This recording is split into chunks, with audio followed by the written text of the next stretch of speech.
Hey Changemaker, it's good to see you again. My name is Nadia, and as usual, you're tuned into the Women and Girls in STEM podcast series by the Ecobank Foundation and the Global Partnership of Education. Today's series, we are going to challenge stereotypes in the education system.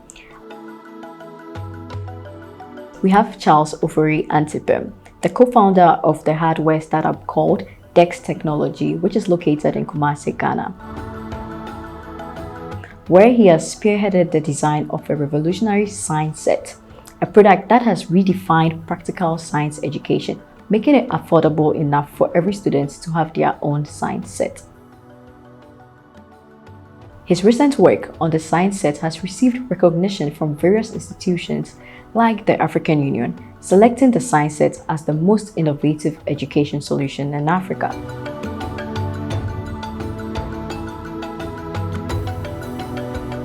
There are several things that I think have been a barrier to STEM education for young girls, but I think all of them come down to two main things, if you ask me. One of them being the misconception that science is something that is hard to study, and then that mixed up with it's sort of like a cocktail, that misconception, and then the gender stereotype that women or girls can't do hard things. And so if science is hard and women are not supposed to be doing hard things, then those two things combined sort of like make it very difficult for young women to get into science. But also I think the other thing is the way science is taught. Okay, so there's a misconception, and then there's also the way science is taught, and then I think like those two things are related. They are very, they depend on each other, because it is the way that is taught that makes us think that is difficult, So those are the two main things for me, yeah. When it comes to misconceptions, I mean, you can't do much else except disprove the misconception, right? And find a way to illustrate that it is actually not true. Like I said, because the two things are interrelated, right? The major thing I think that we need to do is just to change the way we teach science, right? The way we teach science is very theoretical. It's very abstract, and because of that, it becomes difficult for students, boys and girls actually, right, to grasp some of the concepts, and that feeds into the misconception. Given the perception that the thing is really difficult to study. When you teach science in a way that is like engaging and practical, it actually makes it very exciting. It makes it relatable, and makes it feel like it's not some difficult thing to study, but it's actually very easy, to grasp. Take this camera you have there, right? There's a battery inside it. And we say the battery is made up of atoms, right? It's a substance, right? It's made up of atoms, and it's able to generate electricity to power the camera, to light up the LED or something like that. And if I take this here, this is banku. This is like what is it called? Maize, or was it corn dough, right? Fermented corn dough. So in Kenya it will be ugali. In Ghana it's banku, right? This is also a substance. Like the battery in your camera, it also has atoms and it has electrons in it. So then, if your battery can generate electricity, should you be able to generate some electricity with the bank? Perhaps, and it's actually possible. And I'm going to show you. Actually, going to show you. So I'm going to mix a bit of salt, right? I have a bit of salt, so I'm going to mix the salt with the banku. Okay, salt is also a substance. It has atoms and things, right? I'm going to mix it. It's going to make it what we call electrolytic, right? And then once I've done that, I'm going to put some of that banku and salt mixture in each of these chambers. There are 6 chambers here. I'm going to put some banku in this chamber, this one, that one, that one, that one, that one. Each of the chambers will be filled with banku. When I'm done with that, I have just some very simple, just some screws, ordinary screws, right, metal, and then I have some copper wire as well. I'm going to place that into each chamber, Okay, so each chamber will have copper and zinc. Each chamber will have copper and zinc. I'll do that for all the 6 chambers. And then when I'm done, we're going to connect these wires with an LED to this battery we've built using banku and salt. Or this battery that I've built using banku and salt can light a bulb, can produce electricity and light a bulb. So there are atoms in the battery, the same atoms in the banku. It brings it home. So it is the way we teach science.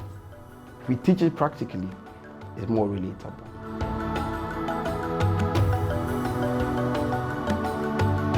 I think for me, it's been a question of one, having a dad who was a science teacher, and he played a monumental role in me becoming a science person, so to speak. He tried his best to teach us science practically, even at home. And so whenever you do something, you're like, oh, so the scientific concept behind this is that, and this is what it means and all of that. And I remember we used to go to the field and then, we used a bottle to make a rain gauge.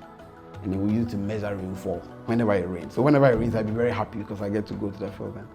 And then we'll take the rain measurement and then we'll send it to GTV, and then they will, during the weather reports, they'll be like, oh, so the rainfall in Ishatra, and I'm so happy, I felt like I was using science to do something. And so those things were really, really critical. But then when I got to SHS as well, I had extremely supportive teachers who would give me the keys to the lab and say, go and get crazy, right? And then those things as well influenced me a lot. And so university as well, I had fantastic lecturers who, encouraged me a lot and saw that I was always trying to build things and create things. And, they had, sometimes we had our differences, but then almost all the time they gave room for me to, explore and do other things. And so I think those are the two main things: a fantastic parent and fantastic teachers.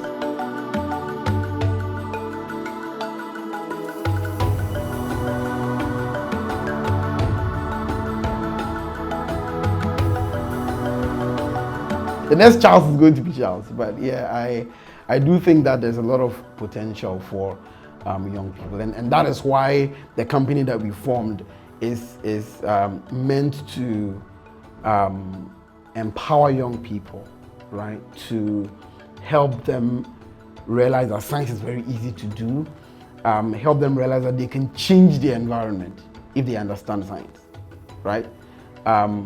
We help them by giving them the tools that they need. And so the science lab that would cost $10,000 or something, now it's a kit that costs $10, right?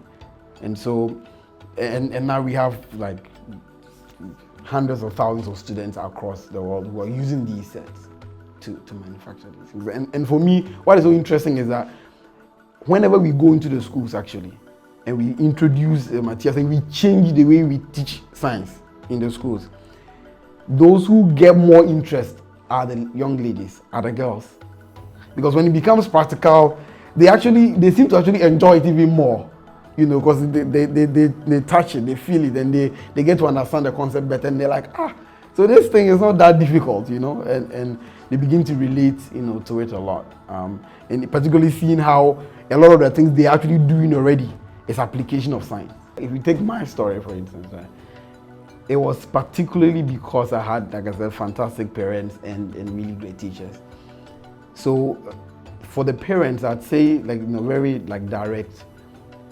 Parents should invest, right, in demystifying science for their young ones. You see, one of the things that parents are concerned about is security.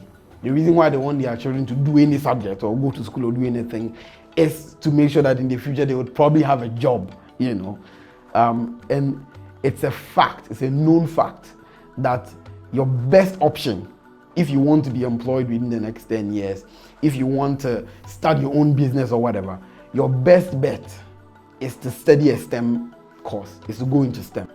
So practically speaking, for parents, it's the safest things that your ward can go into. And so parents need to support their wards, they need to encourage them and invest. It's not cheap. It's like when computers came up, then times. I mean, I was particularly young at the time, but it was expensive. It was not a cheap thing. But those parents who invested in it for their wards and made sure they got computers for their wards, or they took their kids to some computer training, those students are now those who are ruling the world when it comes to IT and things. And so it's the same thing. STEM is not affordable. I mean, companies like my company and Reza, we are trying very hard to make it accessible and affordable for people, but it's still not as affordable as maybe just studying English or doing something like that. And so parents have to be prepared to make that investment, because it is the safer option, I think. And then for teachers, I'd say that I can't blame teachers for some of them not being too motivated to go the extra mile for students, because we know the conditions that teachers work under. But I guess what I would say then is to the few teachers who are at least making the effort, who have already started going the extra mile, I think they should find it sort of like within themselves that the purpose that they are pursuing, even though it might not be very creative, it's actually good. And particularly if these teachers intentionally help young girls, because it's important that the teachers take interest and then assist these students. And if they are deliberate about it, instead of, I've seen this young girl who's really brilliant, and I'm going to encourage her to pursue STEM. Right? I'm going to give her an opportunity. I'm going to help her in any way that I can. I think steps like that will go a very long way to help a lot of young girls get into STEM. If you're a young person, really, I've said it and I'll say it again, that your best option is to go into STEM. If you don't think it's for you, no problem. But if you have a slight inclination, right, that this is something that is interesting to you, then you should go all out for it. It might be difficult sometimes, but if you pursue it and diligently engage and try to relate it to your environment, the dreams that you have for yourself, whatever you want to become, there's a good chance that STEM can help it come through.